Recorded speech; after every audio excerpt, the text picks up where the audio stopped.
जोहार झारखंड। नमस्कार साथियों, स्वागत है आप सभी को आपके अपने channel exam happy by Jharkhand में।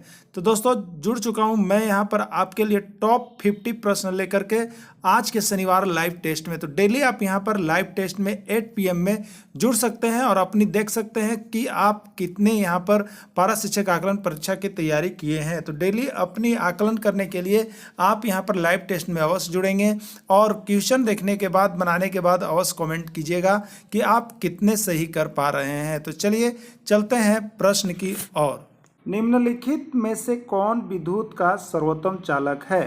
Which of the following is the best conductor of electricity? देखिए यहाँ पर आपको हम बता देते हैं विद्युत का सर्वोत्तम चालक धातु जो होता है, ये जो है बहुत बार आया हुआ प्रश्न है और यह लगभग आप यहाँ पर देखेंगे तो एसएससी, रेलवे, आप किसी का एग्जाम दे रहे होंगे या यहाँ पर अभी आप जेएसएससी का जो एग्जाम देने जा रहे हैं जेएसएससी का आया हुआ यह प्रश्न है। तो सभी जेएसएससी के आए हुए प्रश्न ही हम आपको यहाँ पर कंडक्ट करवा रहे हैं। तो देखिए यहाँ पर ऑप्शन दिया हुआ है माइका, तांबा, स्वर्ण या चांदी। क्या होगा आपको यहाँ पर बतलाना है। तो देखिए सबसे जो यहाँ पर कहने वाली बात है जिसको हम लोग कहते हैं सिल्वर, क्या कहते हैं यहाँ पर सिल्वर हम लोग कहते हैं, जिसका संकेत होता है एजी सिल्वर, और इसी को कहते हैं हम लोग चांदी। देखिए चांदी को जो होता है यहाँ पर सबसे जो है बेस्ट कंडक्टर माना जाता है, ठीक है, बेस्ट कंडक्टर। तो आपको देखिए एक टॉपिक है जिसमें आपको चालक और यहाँ पर है अर्धचालक और अतिचालक से संबंधित टॉपिक को पढ़ना है। तो इसका टॉपिक हम लेकर के अलग से आएंगे। तो अभी इसका मुख्य रूप से जो यहाँ पर उद्देश्य है आपको ऑब्जेक्टिव क्या यहाँ पर प्रैक्टिस करवाना, जो जेएसएससी में आए हुए थे। जेएसएससी का आया हुआ प्रश्न है। तो आप झारखंड के किसी भी एग्जाम जेएसएससी की तैयारी कर रहे हैं तो यह देखिए प्रश्न आपको बहुत बार पूछा गया है। उत्पाद सिपाही में आया हुआ प्रश्न है। तो यहाँ पर दिया हुआ है कौन सा है सर्वोत्तम चालक। तो यहाँ पर सही आंसर क्या होगा, तो इसका सही आंसर जो होगा चांदी हो जाएगा, सिल्वर हो जाएगा। तो यह प्रश्न बहुत बार आया हुआ है, यह आपके एग्जाम में भी आएगा, जरूर देख लीजिएगा। और आपको एग्जाम में आए हुए सभी प्रश्नों को पढ़ना है तो चैनल सब्सक्राइब कर लीजिएगा, क्योंकि इसमें हम यहाँ पर डिटेल्स और उसके साथ साथ आपको क्लास भी लेकर के आएंगे। तो चलिए देखते हैं अब अगले प्रश्न की ओर। निम्नलिखित में से कौन एक उपधातु है, आपसे पूछा जा रहा है कि कौन एक उपधातु है। Which of the following is a metalloid. देखिए यहाँ पर तांबा है, जर्मनियम है, एल्युमिनियम है या जस्ता है। अब तक जेएसएससी का 5 बार पूछा हुआ प्रश्न है, जेएसएससी में अब तक 5 बार आ गया है। तो देखिए तांबा, जर्मनियम, एल्युमिनियम और जस्ता। तो आप यहाँ पर देख रहे होंगे तांबा और जस्ता और एल्युमिनियम, ये सभी क्या चीज़ है, तो धातु है। ये सभी क्या चीज़ है, धातु है, मेटल है। लेकिन यहाँ पर एक नया नाम आप देख रहे हैं जर्मेनियम। जर्मेनियम जो है यहाँ पर उपधातु के नाम से, इसको मेटेलॉइड के नाम से जाना जाता है। तो एक चीज़ और पूछा जाता है, सिलिकॉन और जर्मेनियम अर्धचालक के उदाहरण में आता है, अर्धचालक जिसको हम लोग कहते हैं, ठीक है।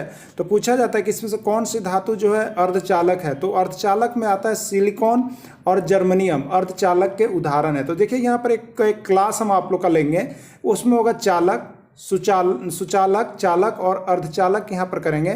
तो उस समय यहाँ पर हम लोग इस चीज़ को पूरी डीपली पढ़ेंगे और कौन कौन धातु आती है सारी जानकारी हम आपको देंगे। तो इस क्लास को करने के लिए आप सभी कमेंट कीजिएगा कि आपका साइंस का क्लास यहाँ पर करना है, तो हम आपको सारे यहाँ पर क्लास जो लेंगे और उसमें आपको डीपली यहाँ पर बता देंगे, ठीक है। तो यहाँ पर इसका राइट आंसर जो हो गया कौन एक उपधातु है, तो जर्मनियम जो है आपका उपधातु है। चलिए अब देखते हैं नेक्स्ट प्रश्न क्या आया हुआ। अगला प्रश्न है झारखंड राज्य का राजकीय पशु कौन सा है। अब तक यहाँ पर 15 बार आया हुआ प्रश्न है यह अभी तक झारखंड में। क्या आंसर होगा इसका, गाय, गोड्डा, हाथी या खरगोश। तो आप सभी का आंसर यहाँ पर हाथी होगा और हाथी जिनका भी राइट आंसर है उनको बहुत बहुत धन्यवाद। तो चलिए नेक्स्ट क्वेश्चन देख लेते हैं। झारखंड में कितने जनजातीय समूह है। झारखंड में कितने जनजातीय समूह है, 23, 32, 37 या 41। क्या होगा इसका राइट आंसर। तो देखिए झारखंड में जो जनजातीय समूह है उनका टोटल काउंटिंग जो अभी तक किया गया है 32, और यह प्रश्न अभी तक लगभग 15 से ज़्यादा बार पूछ दिया गया है। अब हम आपको बता दें कि इसमें ज़्यादा आता क्या है। आपसे पूछा जाएगा कि झारखंड में सबसे बड़ी जनजाति कौन सी है, दूसरी बड़ी जनजाति कौन सी है, तीसरी बड़ी जनजाति कौन सी है। तो ये प्रश्न बहुत बार पूछा जाता है जिसको हम लेकर के आएंगे। लेकिन हम आपको बता दे रहे हैं यदि ये पहली बड़ी, दूसरी बड़ी, तीसरी बड़ी जनजाति का नाम यदि आपको ट्रिक से जानना होगा, ट्रिक से हम बता रहे हैं, यदि ट्रिक से आपको जानना हो तो आप कमेंट कीजिएगा कि सर जनजाति समूह का नाम ट्रिक से एक वीडियो बना दीजिए। तो हम आपके लिए एक छोटा सा वीडियो प्रोवाइड करवा देंगे और आप देख लेंगे और लाइफ टाइम आपको याद हो जाएगा। चाहे आप किसी भी एग्जाम का झारखंड में दीजिएगा, एकदम बहुत अच्छा से झारखंड जीके आपका निकलेगा। तब कमेंट कीजिएगा तभी यह वीडियो बनेगी। तो देखते हैं, आपका इंतजार रहेगा हमें कमेंट का। प्रश्न है प्रार्थना समाज के संस्थापक कौन थे। प्रार्थना समाज के संस्थापक कौन थे। Who was the founder of प्रार्थना समाज। देखिए बहुत बहुत MBBI क्वेश्चन है और लगभग अब तक 150 से ज़्यादा बार अभी पूरे एग्जाम में आप देखिएगा तो पूछा गया है, ये 5 वर्षों के अंतराल में। और JSSC में देखिएगा तो ये 3 बार आया हुआ प्रश्न है, JSSC का 3 बार आया हुआ प्रश्न है। अब बताना है कि प्रार्थना समाज के संस्थापक कौन थे, तो आपको हम बता दें यहाँ पर आर्य समाज ये बहुत बार आया हुआ प्रश्न है, ब्रह्म समाज बहुत बार आया हुआ प्रश्न है, प्रार्थना समाज बहुत बार आया हुआ प्रश्न है। तो ये तीनों समाज के संस्थापक को आप लोग जरूर देख लीजिएगा क्योंकि एग्जाम में आने वाला है। तो अब हम यहाँ पर बात करेंगे कि प्रार्थना समाज के संस्थापक कौन थे।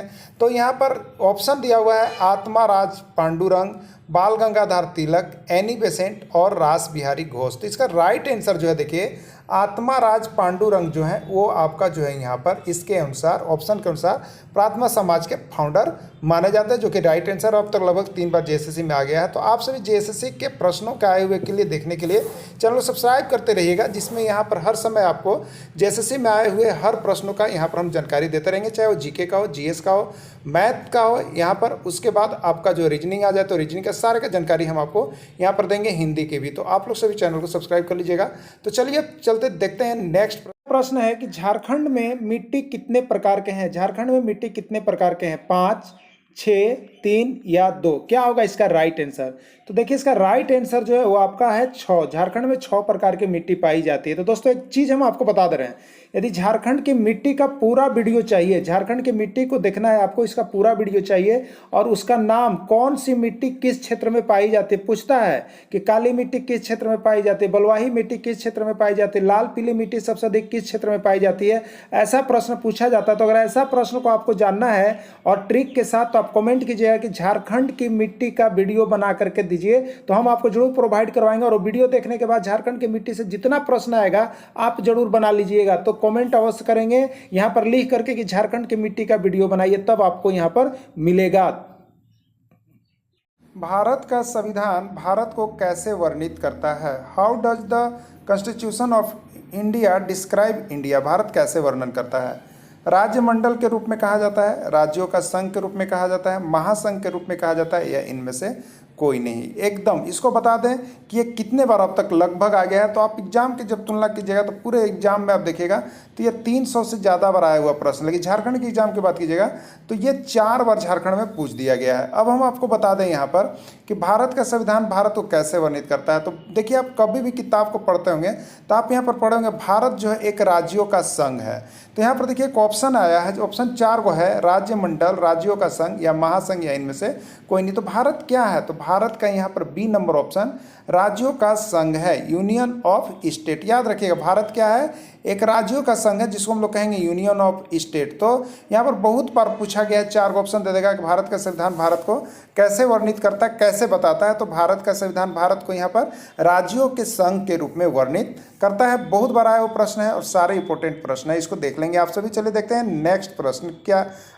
झारखंड राज्य का स्थापना दिवस कब है। देखिए यह प्रश्न अब तक 50 से ज़्यादा बार, 1-2 बार के बात मत कीजिए, 50 से ज़्यादा बार आ गया। अब ये प्रश्न हल्का है, लेकिन हल्का प्रश्न कम से कम 10 को झारखंड से जो रहेगा यही सब वो हमेशा रहता है, आपको समझ गए।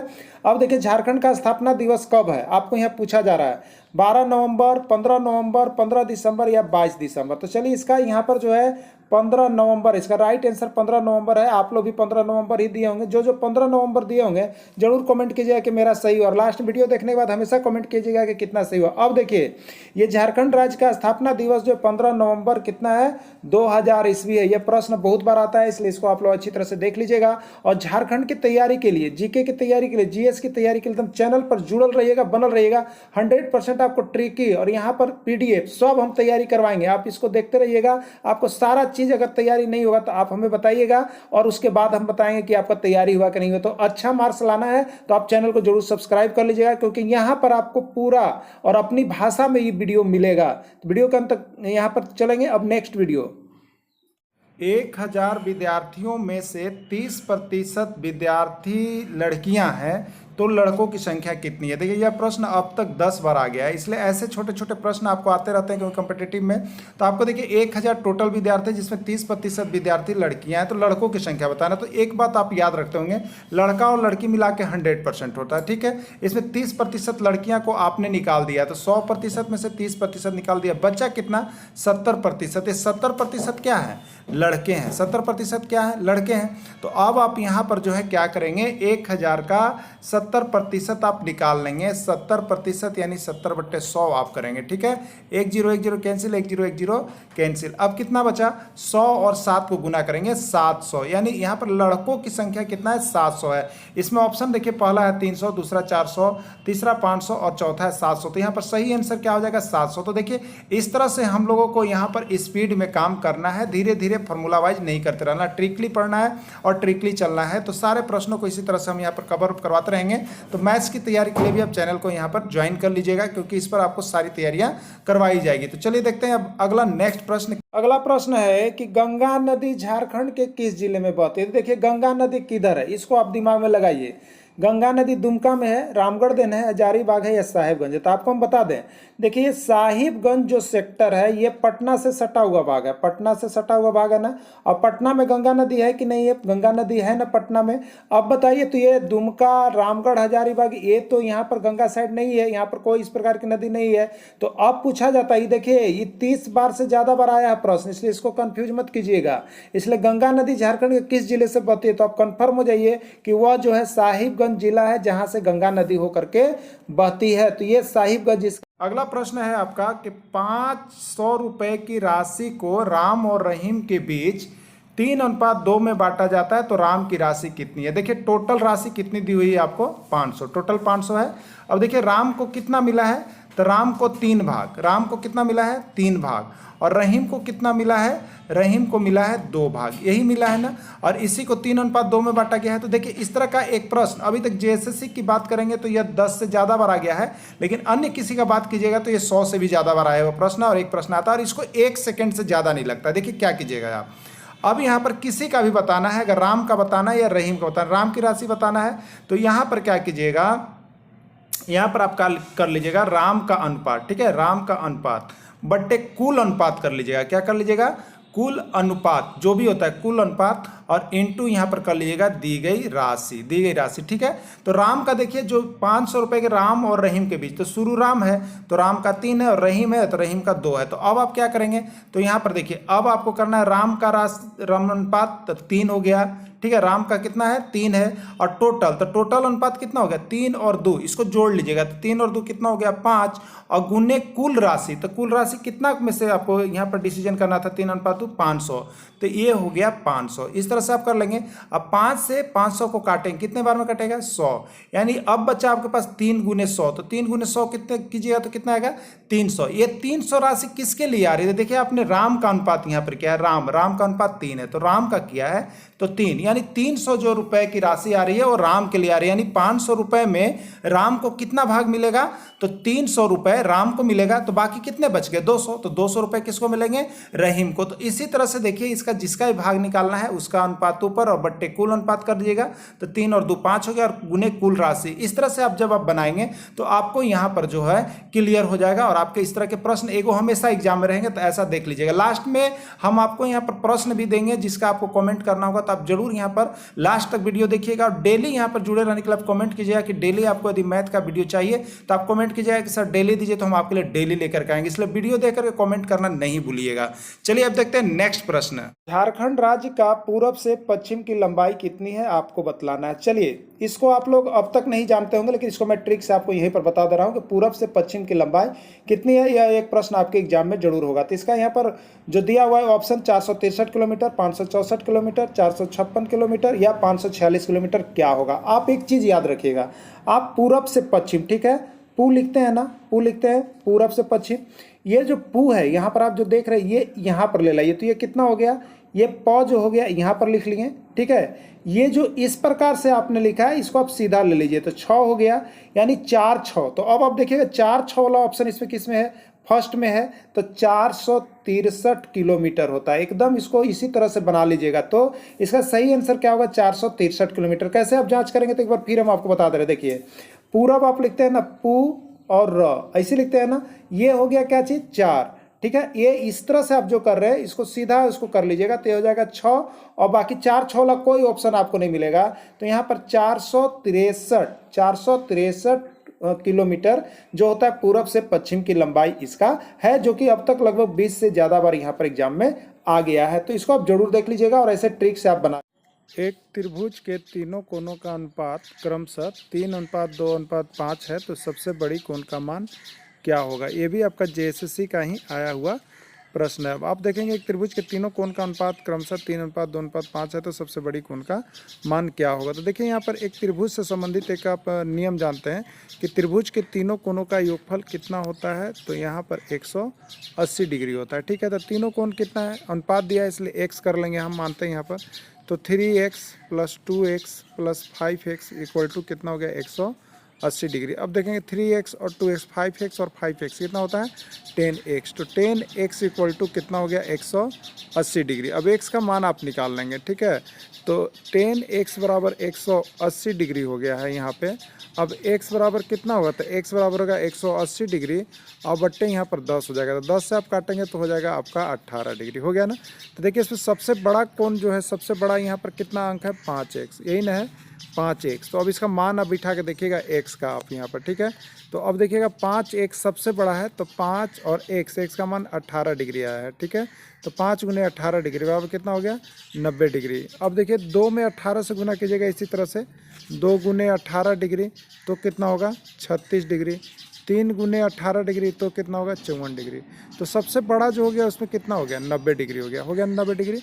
इसलिए सबसे बड़ी कोण का मान क्या हो जाएगा आपका, 90 डिग्री होगा और यही आपका राइट आंसर होगा। तो कोण से भी एक प्रश्न आपके यहाँ पर एग्जाम में रहेंगे, आप सभी कोण वाले को भी देख लीजिएगा, नहीं तो इसका हम क्लास अलग से आपको करवा देंगे जिसमें कोण से संबंधित सारे डाउट जो हैं आपके क्लियर हो जाएंगे। चलिए देखते हैं अब नेक्स्ट प्रश्न। अगला है, हुंडरू जलप्रपात किस जिले में है? रांची, हजारीबाग, धनबाद या रामगढ़?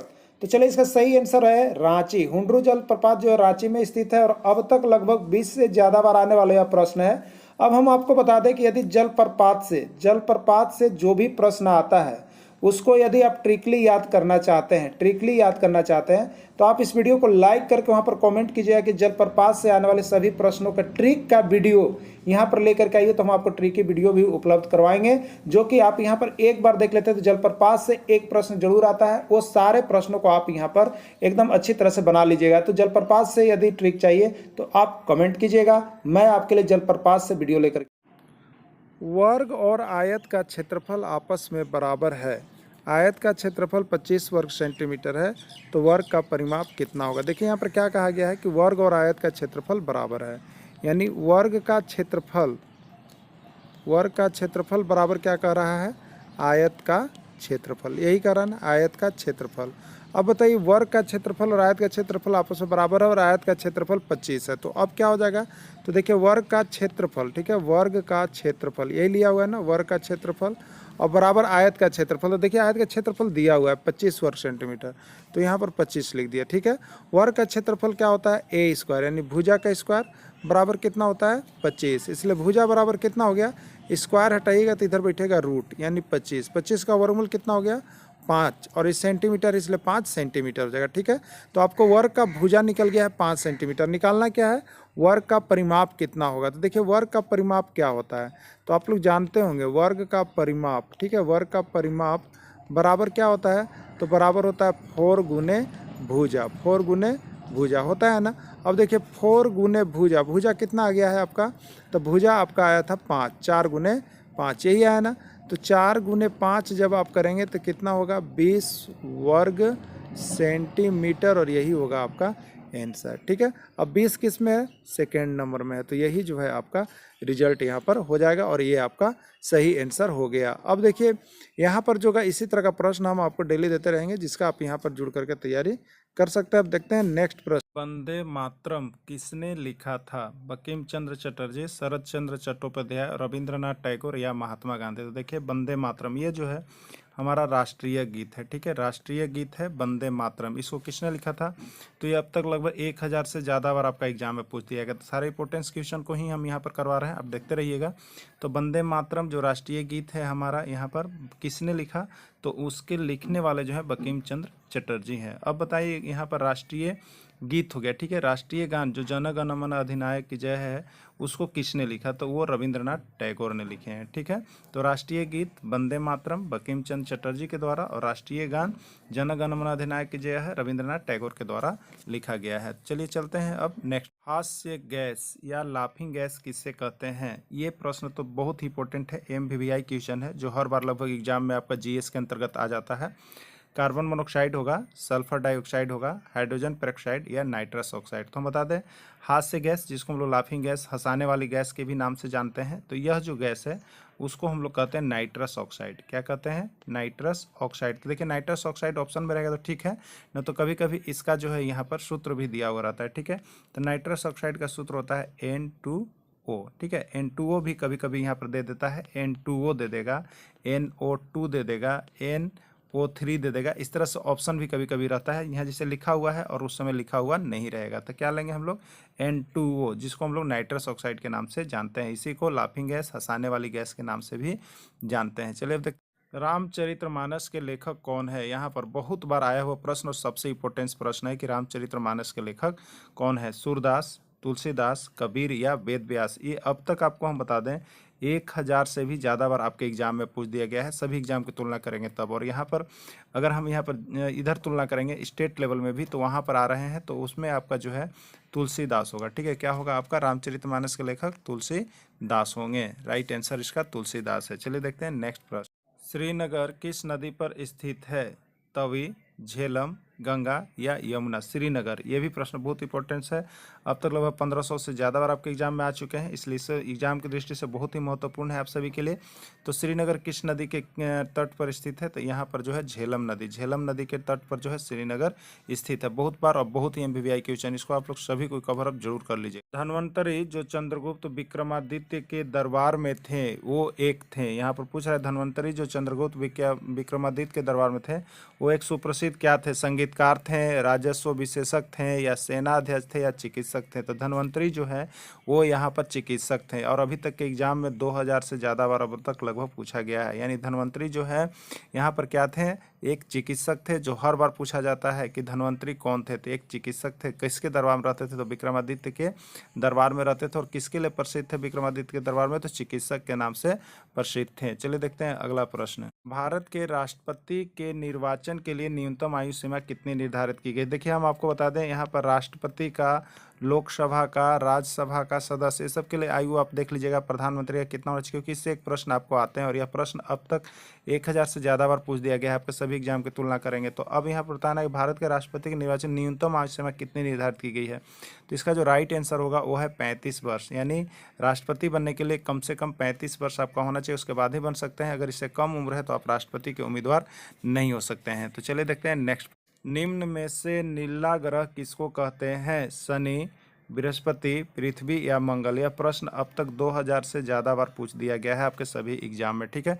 तो नीला ग्रह किससे कहते हैं आपको बताना है। तो देखिए पृथ्वी पर जल की उपस्थिति होती है, पृथ्वी पर क्या है, जल की उपस्थिति होती है। इसी जल की उपस्थिति के कारण पृथ्वी को ही यहाँ पर नीला ग्रह के नाम से जाना जाता है। यानी आपसे पूछा जाए नीला ग्रह किससे कहते हैं, तो पृथ्वी को ही नीला ग्रह कहते हैं, क्योंकि पृथ्वी पर जल की उपस्थिति होती है। इसी जल की उपस्थिति के कारण यह नीला दिखाई पड़ता है, इसलिए पृथ्वी को नीला ग्रह के नाम से हम लोग जानते हैं। चलिए देखते हैं अब नेक्स्ट। संख्या में 20 जोड़ने पर वह संख्या 100 बन जाती है, तो संख्या क्या है। बहुत इंपॉर्टेंट क्वेश्चन और बहुत बार ऐसा क्वेश्चन आ गया है। देखिए अब आपको बताना है किसी संख्या में 20 जोड़ने पर वो संख्या 100 बन जाती है, तो संख्या क्या है, ठीक है। सबसे पहले वह संख्या को हम लोग मान लेंगे x, ठीक है। तो किसी संख्या में 20 जोड़ने, वह संख्या x है, उसमें 20 जोड़े तो वो कितना बन गया है 100, तो वह संख्या क्या है, ठीक है। x का मान बताना है, तो x बराबर क्या होगा, तो 100 है और ये प्लस 20 है। जब इसका हम लोग यहाँ पर चेंज करेंगे तो प्लस है तो इधर आएगा तो -20 हो जाएगा, 100 - 20 यानी 80। तो वह संख्या जो है आपका 80 है। इसमें 80 कहाँ है, डी नंबर ऑप्शन है, यानी डी नंबर ऑप्शन आपका बिल्कुल सही है। तो इस तरह से हम बहुत ही जल्द यहाँ पर कैलकुलेट कर लेंगे। अब देखेंगे नेक्स्ट प्रश्न। नाइट्रस ऑक्साइड गैस का रासायनिक सूत्र क्या है, N2O, N2O2, SO2, NH3।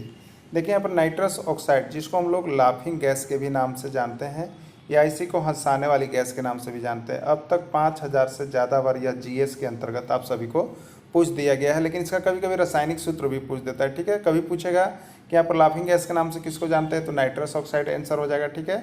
उसका रासायनिक सूत्र क्या है, तो नाइट्रस ऑक्साइड का रासायनिक सूत्र जो होता है N2O होता है। तो हमेशा याद रखिए क्योंकि यह प्रश्न बार बार पूछा जाता है। तो नाइट्रस ऑक्साइड N2O, उसी को लाफिंग गैस के नाम से जाना जाता है। बहुत ही मोस्ट MPBI क्वेश्चन यह आपका है, यह आप देख लीजिएगा जरूर आप सभी। चलिए देखते हैं अब नेक्स्ट प्रश्न। दिल्ली के किस सुल्तान ने रक्त और लौह की नीति अपनाई थी? इल्तुतमिश, बलबन, जलालुद्दीन या फिरोज शाह तुगलक। देखिए यहाँ पर दिल्ली सल्तनत के अंतर्गत जो है यहाँ पर आपको एक प्रश्न जो है बार बार पूछा जाता है और इसलिए इसमें सभी प्रश्नों को देख लीजिएगा। इसके सभी इंपॉर्टेंट क्वेश्चन अलग से वीडियो दिया जाएगा। तो ये प्रश्न, ये जो रक्त और लौह की नीति वाला देख रहे हैं, ये अब तक जो है 2000 से ज़्यादा बार लगभग एग्जाम में, सभी एग्जामों की बात कीजिएगा तो सभी में कहीं न कहीं यह मिलता है। तो अब देखिएगा किसने रक्त और लौह की नीति अपनाई थी। तो यहाँ पर इल्तुतमिश ऑप्शन है, बलबन है, जलालुद्दीन है या फिरोज शाह तुगलक है। तो इसका सही आंसर जो है गयासुद्दीन बलबन ने अपने राज्य में रक्त और लौह की नीति अपनाया था। ये बलबन ही जो था रक्त और लौह की नीति अपनाया था। चलिए देखते हैं नेक्स्ट प्रश्न। एक वर्ग का परिमाप 20 सेंटीमीटर है तो उस वर्ग का क्षेत्रफल कितना होगा? 250 सेंटीमीटर, देखिए यहाँ पर छूट गया है, 250 सेंटीमीटर स्क्वायर या 25 सेंटीमीटर स्क्वायर या 120 सेंटीमीटर स्क्वायर या 80 सेंटीमीटर स्क्वायर, क्या होगा आप लोगों को बतलाना है। ठीक है, तो देखिए वर्ग का परिमाप क्या होता है। सबसे पहले हम लोग जानते हैं वर्ग का परिमाप दिया हुआ। ठीक है, वर्ग का परिमाप कितना दिया हुआ है? 20 सेंटीमीटर। दिए वर्ग का परिमाप होता कितना है? 4 इंटू भुजा बराबर हो गया 20 सेंटीमीटर। ठीक है, हम देखिए इधर गुना में है और इधर बराबर में है तो हम ऊपर ऊपर काट सकते हैं। 4 से ये 20 कटेगा कितने बार में? 5 बार में, यानी ए बच गया तो ए बराबर हो गया 5 सेंटीमीटर। ठीक है, यानी ए क्या चीज़ है? ए भुजा है। ठीक है, तो भुजा कितना निकल गया आपका? 5 सेंटीमीटर निकल गया। अब आपको बतलाना क्या था? तो देखिए आपको बतलाना है वर्ग का क्षेत्रफल। ठीक है, वर्ग का क्षेत्रफल बताना है आपको, एरिया ऑफ स्क्वायर। तो वर्ग का क्षेत्रफल होता कितना है? भुजा का स्क्वायर होता है। भुजा आपके पास आया कितना है? 5 सेंटीमीटर है, तो 5 सेंटीमीटर का स्क्वायर हो गया, यानी हो गया आपका 25 सेंटीमीटर स्क्वायर, या इसी को कह सकते हैं 25 वर्ग सेंटीमीटर। यही आपका हो जाएगा राइट आंसर। चलिए देखते हैं अब नेक्स्ट प्रश्न क्या आया हुआ। भारत में सबसे पुरानी पर्वत प्रणाली कौन है? यह प्रश्न अब तक के एग्जाम में सबसे ज़्यादा बार और सर्वाधिक बार पूछा जाने वाला है। अरावली है, काराकोरम है, विंध्य है या पश्चिम घाट है। तो देखिए इसका सही आंसर जो है आपका अरावली होगा। ठीक है, अरावली पर्वतमाला जो है भारत में सबसे पुरानी पर्वत प्रणाली है। लेकिन अरावली से देखिए और भी बहुत से प्रश्न पूछ दिए जाते हैं जो आपको जानना बहुत ही जरूरी है। तो अरावली कहाँ है? तो भारत के पश्चिमी भाग राजस्थान में स्थित है। ठीक है, अरावली कहाँ स्थित है? तब भारत के पश्चिमी भाग, भारत के राजस्थान राज्य में स्थित है। भाई ये भी प्रश्न आया हुआ था कि अरावली पर्वतमाला जो है वो कहाँ पर स्थित है? तो अरावली पर्वतमाला जो है राजस्थान राज्य में स्थित है। अब एक बात आपको हम यहाँ पर बता देंगे, भारत के भौगोलिक संरचना में आप देखिएगा तो भारत के भौगोलिक संरचना में पूछा जाता है, क्या पूछा जाता है यहाँ पर कि सबसे प्राचीनतम पर्वत श्रेणी कौन सी है। ये भी आया हुआ है कि सबसे प्राचीनतम पर्वत श्रेणी कौन सी है। तो इसका भी नाम उसी में आता है। सबसे प्राचीनतम पर्वत श्रेणी के नाम से किसको जाना जाता है? अरावली। एक प्रश्न और देखिए इसमें पूछा जाता है, क्या पूछा जाता है कि अरावली जो है यहाँ पर अरावली को उस पर्वत को अन्य किस नाम से जाना जाता है। ठीक है, तो अरावली को राजस्थान में किस नाम से जाना जाता है ये आपको बताना है। तो अरावली को राजस्थान में आडवाला पर्वत के नाम से जाना जाता है। ठीक है, अरावली को राजस्थान में किस पर्वत के नाम से जाना जाता है? आडवाला पर्वत के नाम से जाना जाता है। ये भी पूछा गया था कि अरावली को राजस्थान में किस पर्वतमाला के नाम से जाना जाता है? आडवाला पर्वतमाला के नाम से जाना जाता है। अब एक चीज़ यहाँ पर और पूछा जाता है आपसे जो सबसे ज़्यादा बार आया हुआ है कि अरावली का सर्वोच्च पर्वत शिखर कौन सा है? अरावली का सर्वोच्च, अरावली जो आपका पर्वत हुआ उसके सबसे ऊंचे पर्वत शिखर जो है उसका नाम क्या है? तो उसके सबसे ऊंचे पर्वत शिखर को हम लोग जानते हैं गुरु शिखर के नाम से। क्या जानते हैं? गुरु शिखर के नाम से जानते हैं। ये यहाँ पर गुरु शिखर के कहलाता है। अब यहाँ पर एक प्रश्न और भी देखिए अरावली से किया जाता है जो सबसे अधिक हजारों बार पूछ दिया गया है। विश्व की, यहाँ पर एक और बात आता है, विश्व की सबसे प्राचीनतम पर्वत श्रृंखला कौन सी है? विश्व की सबसे प्राचीनतम पर्वत श्रृंखला कौन सी है? तो इसमें भी जो है आपका अरावली का ही नाम आता है। तो याद रखिएगा भारत की और यहाँ पर विश्व की सबसे प्राचीनतम पर्वत श्रृंखला कौन सी है? तो वो आपका जो है अरावली है। इसलिए आप इसका यहाँ पर टिकिंग क्या करेंगे? अरावली का टिकिंग करेंगे। तो अरावली से ये सभी प्रश्न जो है 1000 से ज़्यादा बार अभी के एग्जाम में पूछ दिए गए हैं। इसलिए ज़्यादा उम्मीद लगाया जा रहा है कि आपके भी एग्जाम में आएंगे, चाहे आप जिस किसी भी एग्जाम की तैयारी कर रहे हैं। तो चलिए देखते हैं अब अगला नेक्स्ट प्रश्न हम लेकर के आपके बीच आते हैं। अगला प्रश्न, काजीरंगा वन्य जीव अभयारण्य किस लिए प्रसिद्ध है? यह जो है 4 ऑप्शन दिया गया है, शेर, बाघ, एक सींग वाला गैंडा या हिरन। अभी तक के एग्जाम में 2000 से ज़्यादा बार आपके एग्जाम में आ चुके हैं, चाहे आप किसी भी एग्जाम में देते होंगे। बहुत ही मोस्ट MBBI क्वेश्चन है जिसको हम सभी को देख लेना है, ठीक है। तो अब यहाँ पर देखेंगे कि इसका आंसर क्या होगा। तो इसका आंसर होगा एक सींग वाला गेंडा। अब यहाँ पर बताते चले हम कि काजीरंगा वन्य जीव अभयारण्य जो है वो किस राज्य में है, ये भी प्रश्न पूछा गया है। तो ये जो है आपका असम राज्य, भारत के किस राज्य में स्थित है, तो भारत के असम राज्य में स्थित है कौन, काजीरंगा वन्य जीव अभयारण्य। यह किस लिए प्रसिद्ध है, तो एक सींग वाला गेंडा के लिए प्रसिद्ध है। यह क्या चीज़ है, तो यह एक राष्ट्रीय उद्यान है। यह क्या चीज़ है, एक राष्ट्रीय उद्यान है, ठीक है, एक सींग वाला गेंडा के लिए, और यह एक राष्ट्रीय उद्यान है। तो इससे सबसे ज़्यादा प्रश्न आता है कि काजीरंगा जो है किसके लिए प्रसिद्ध है, तो एक सींग वाला गेंडा के लिए प्रसिद्ध है। यह भी प्रश्न अभी तक खुल के निकल के आया हुआ है कि एक सींग वाला गेंडा कौन से अभयारण्य में पाए जाते हैं, कि कौन सा अभयारण्य इसके लिए प्रसिद्ध है। तो आपको याद रखना है काजीरंगा वन्य जीव अभयारण्य। तो इससे काजीरंगा से यही प्रश्न जो है लगभग निकल के आते रहते हैं उल्टा पुल्टा करके। तो आप इसके सारे प्रश्नों को हमने यहाँ पर दिखा दिया। तो आप इसी तरह के सारे प्रश्नों को बनाने के लिए हमारे चैनल को सब्सक्राइब करते रहिएगा, जिस पर हम आपको यहाँ पर डेली वीडियो लेकर के उपस्थित होते रहते हैं। तो चलिए देखते हैं अब अगला प्रश्न क्या है। तराइन की पहली लड़ाई किस वर्ष में हुई थी, आपको बताना है। 1191 ईस्वी, 1192 ईस्वी, 1193 या 1194। सबसे अधिक बार यह पूछा गया प्रश्न है तराइन का प्रथम युद्ध, ठीक है। तो इसका राइट आंसर जो है 1191 ईस्वी में हुआ था। अब यहाँ पर चर्चा करेंगे हम कि यह युद्ध किसके किसके बीच हुआ। तो यह युद्ध जो है हिंदू शासक यहाँ पर पृथ्वीराज चौहान और मुस्लिम शासक यहाँ पर मोहम्मद गोरी के बीच हुई था, ठीक है। और यह किस स्थान पर हुआ, तो यह जो युद्ध हुआ वो तेराइन नामक स्थान पर हुआ था। और यह कहाँ पर, तो 80 मील दूर सरहिंद किले के पास तराइन के मैदान में यह युद्ध हुआ था, ठीक है। अब यहाँ पर बात करेंगे कि इसमें कौन जीता और कौन हारा। तो यहाँ पर आप देखिएगा तो इसमें मोहम्मद गोरी की करारी हार हुई थी। इसमें मोहम्मद गोरी जो है वो क्या थी, हारी थी। मोहम्मद गोरी की हार हुआ था और पृथ्वीराज चौहान जो है इस युद्ध में जीते थे, ठीक है। तो तराइन की पहली लड़ाई से यही प्रश्न आता है कि कब हुआ, तो 1191 ईस्वी में हुआ। किसके बीच हुआ, तो पृथ्वीराज चौहान और मोहम्मद गोरी के बीच हुआ। कहाँ पर हुआ, तो तेराइन नामक स्थान पर हुआ, इसलिए यहाँ पर तेराइन के युद्ध के नाम से जाना जाता है। अब चलिए देखते हैं नेक्स्ट प्रश्न क्या आपका आया हुआ है। एक वृत्त की परिधि 44 सेंटीमीटर है, तो उस वृत्त की त्रिज्या कितनी होगी, आपको यहाँ पर देखिए प्रश्न आया हुआ था JSSC में। अब आपको बता दें कि एक वृत्त की परिधि 44 सेंटीमीटर है, तो ठीक है। यहाँ पर देखेंगे वृत्त की परिधि, जिसको सरकमफ्रेंस हम लोग कहते हैं, परिधि ना, वृत्त की परिधि बराबर दिया हुआ है 44 सेंटीमीटर, यही दिया हुआ है। अब देखिएगा वृत्त की परिधि का फॉर्मूला क्या होता है, तो वृत्त का परिधि का फॉर्मूला होता है 2πr, और इतना बराबर कितना हो गया आपका 44, ठीक है। 2π का मान आप रख लेंगे 22/7 और इंटू कितना हो गया r इक्वल टू क्या हो गया आपका 44। आप यहाँ पर देखिए 2 गुने 22, इधर गुना में सब गुना में रहे और इधर बराबर में रहे तो हम ऊपर ऊपर काट सकते हैं। तो 22 दूनी 44 हो गया और ये 44 हो गया। तो 44 से कम कितना हो गया 44, एक बार में कट गया। बचा कितना हमारे पास r/7 इक्वल टू इधर बच गया 1। तो आगे हम क्या करेंगे देखिए, r/7 इक्वल टू बच गया 1। अब इसको तिरछा हम लोग क्या करेंगे, गुना करेंगे। तो ये इस तरह से क्रॉस मल्टीप्लिकेशन जब करेंगे हम, तो r इक्वल टू कितना आ जाएगा 7 सेंटीमीटर। तो r ये क्या चीज़ है, r जो है यहाँ पर त्रिज्या है। r आपका क्या है, त्रिज्या। तो आपसे पूछा था कि त्रिज्या कितना होगा, तो त्रिज्या कितना आ गया, तो त्रिज्या इक्वल टू हो गया 7 सेंटीमीटर। इसमें ऑप्शन कहाँ है, तो C नंबर ऑप्शन जो है आपका त्रिज्या में 7 सेंटीमीटर है, और यही आपका जो है राइट आंसर हो गया। तो त्रिज्या हो जाएगा कितना, 7 सेंटीमीटर। चलिए देखते हैं आप, पूरी पृथ्वी पर किस तिथि को रात एवं दिन बराबर होते हैं। अब तक का सर्वाधिक बार पूछा जाने वाला प्रश्न है और लगभग 1000 से ज़्यादा बार अभी तक सभी एग्जाम में पूछ दिया गया है, ठीक है।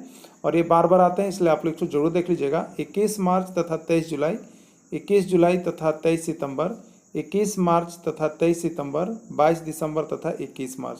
देखिए पृथ्वी पर दिन और रात जो होते हैं वो एक बराबर कब होते हैं, तो यह आपका डेट है 21 मार्च और 23 सितंबर, ठीक है। 21 मार्च और 23 सितंबर, यहाँ पर जिसको कह लीजिए बसंत और इसको कह लीजिए ठंडा। तो इसमें इस विशेष ऋतु में यहाँ पर जो होता है 21 मार्च और 23 सितंबर को दिन और रात आपस में बराबर होते हैं, यानी 12 घंटा का दिन और 12 घंटा का रात होता है, जो कि लगभग एक समान होते हैं ये दोनों तिथियाँ को। तो ये अब तक देखेगा तो लगभग एग्जाम में बार बार पूछा जा रहा है, इसलिए इस प्रश्न को आप लोगों को जरूर कंप्लीट रखिएगा कि एक प्रश्न आपका यहाँ पर सही हो सके। किससे गर्म करने पर प्लास्टर ऑफ पेरिस प्राप्त होता है, gypsum, calcium chloride, sodium sulphate या कैल्शियम सल्फेट। तो ठीक है, यहाँ पर देखिए ये जिप्सम जो होता है, जिप्सम को हम लोग 373 डिग्री केल्विन तापक्रम, ठीक है, 373 डिग्री केल्विन तापक्रम पर जब हम गर्म करते हैं तो प्लास्टर ऑफ पेरिस का निर्माण होता है। बहुत ही इंपॉर्टेंट क्वेश्चन है, जीएस के अंतर्गत यह बहुत बार पूछा गया है। तो यहाँ पर जिप्सम को जब हम लोग 373 डिग्री केल्विन तापक्रम पर गर्म करते हैं तो प्लास्टर ऑफ पेरिस प्राप्त होता है, ठीक है। अब देखिए यहाँ पर जिप्सम जो होता है CaSO4 इंटू यहाँ पर 2H2 हम लोग कहते हैं, ठीक है, जिप्सम। इसी को हम लोग 373 डिग्री केल्विन तापक्रम पर गर्म करते हैं तो प्लास्टर ऑफ पेरिस, जिसका सूत्र हम लोग क्या लिख लेते हैं, तो CaSO4 इंटू हाफ H2O, ठीक है, ये होता है प्लास्टर ऑफ पेरिस, ठीक है। तो यहाँ पर किससे, तो जिप्सम को जब हम गर्म करेंगे तो प्लास्टर ऑफ पेरिस प्राप्त होता है। तो इसी प्लास्टर ऑफ पेरिस का जो है हम लोग यहाँ पर उपयोग टूटी फूटी हुई हड्डियों को जोड़ने में करते हैं। तो बहुत बार पूछा जाता है कि टूटी हुई हड्डियों को जोड़ने में किसका हम लोग उपयोग करते हैं, तो यही होता है, वो उसका नाम है प्लास्टर ऑफ पेरिस। तो कैसे बनता है, तो ये जिप्सम को गर्म करने पर बनता है। जीएस के अंतर्गत ये बहुत बार पूछा हुआ प्रश्न है, सर्वाधिक बार, लगभग 1000 से ज़्यादा बार पूछ दिया गया है आपके एग्जाम में। तो इस क्वेश्चन को आप लोग एकदम कंठस्थ कर लीजिएगा, क्योंकि जिप्सम को जब हम गर्म करते हैं तो प्लास्टर ऑफ पेरिस बनता है। तो चलिए देखते हैं अब नेक्स्ट